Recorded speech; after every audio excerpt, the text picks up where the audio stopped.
Namaskar, Jai Shri Krishna. Enlightening text 1 and text 2 of chapter 27, Understanding Material Nature of third canto of stethoscope Srimad Bhagavatam. Text 1. Shri Bhagavan Uvacha Prakriti stho api purusho najyate prakrutaira gunaiha avikarad kartrutvan nirgunatvaj jalar kavat. The personality of Godhead Kapil continued, when the living entity is thus unaffected by the modes of material nature because he is unchanging and does not claim proprietorship, he remains apart from the reactions of the modes, although abiding in a material body, just as the sun remains aloof from its reflection on water.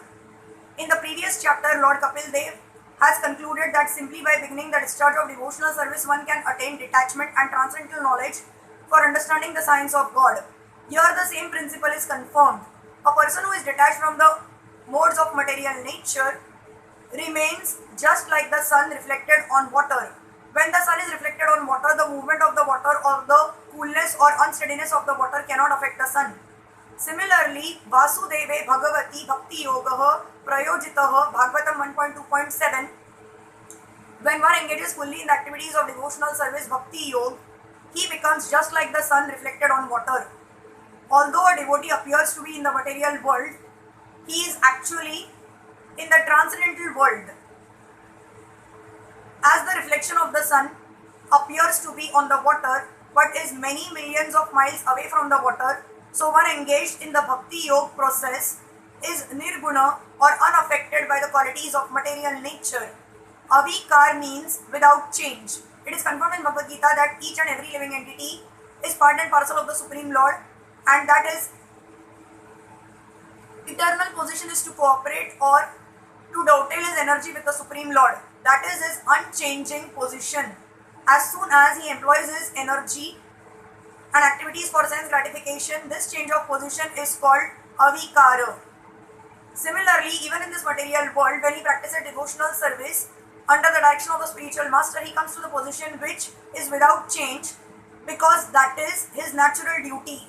As stated in the Srimad Bhagavatam, liberation means reinstatement in one's original position. The original position is one of rendering service to the Lord, Bhakti Yogena Bhaktya. When one becomes detached from material attraction and engages fully in devotional service, that is changelessness. Akartrutva means not doing anything for sense gratification. When one does something at his own risk, there is a sense of proprietorship and therefore a reaction. But when one does everything for Krishna, there is no proprietorship over the activities. By changelessness and by not claiming the proprietorship of activities, one can immediately situate himself in the transcendental position in which one is not touched by the modes of material nature,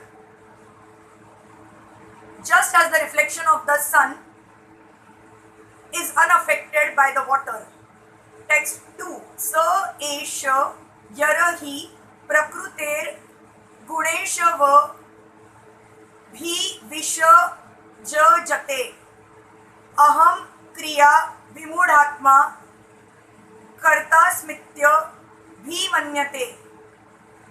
When the soul is under the spell of material nature and false ego, identifying his body with the self, he becomes absorbed in material activities, and by the influence of false ego, he thinks that he is the proprietor of everything. Actually, the conditioned soul is forced to act under the pressure of the modes of material nature. The living entity has no independence. When he is under the direction of the Supreme Personality of Godhead, he is free, but when under the impression that he is satisfying his senses, he engages in sense gratificatory activities, he is actually under the spell of material nature. In Bhagavad Gita it is said, Prakruteha Kriyamanani. One acts according to the particular modes of nature he has acquired. Guna refers to the qualities of nature. He is under the qualities of nature, but he falsely thinks that he is the proprietor. This false sense of proprietorship can be avoided simply by engaging oneself in devotional service under the direction of the Supreme Lord or his bona fide representative. Arjuna in Bhagavad Gita was trying to accept for himself the responsibility for killing his grandfather and teacher in the fight, but he became freed from that reaction of action when he acted under the direction of Krishna. He fought, but he was actually freed from the reactions of fight.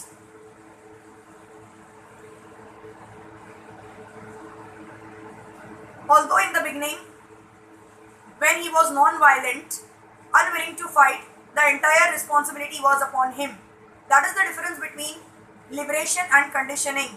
A conditioned soul may be very good and act in the mode of goodness, but still he is conditioned under the spell of material nature. A devotee, however, acts completely under the direction of the Supreme Lord. Therefore, his actions may not appear to be of a very high quality to the common man, but the devotee has no responsibility. Hare Krishna.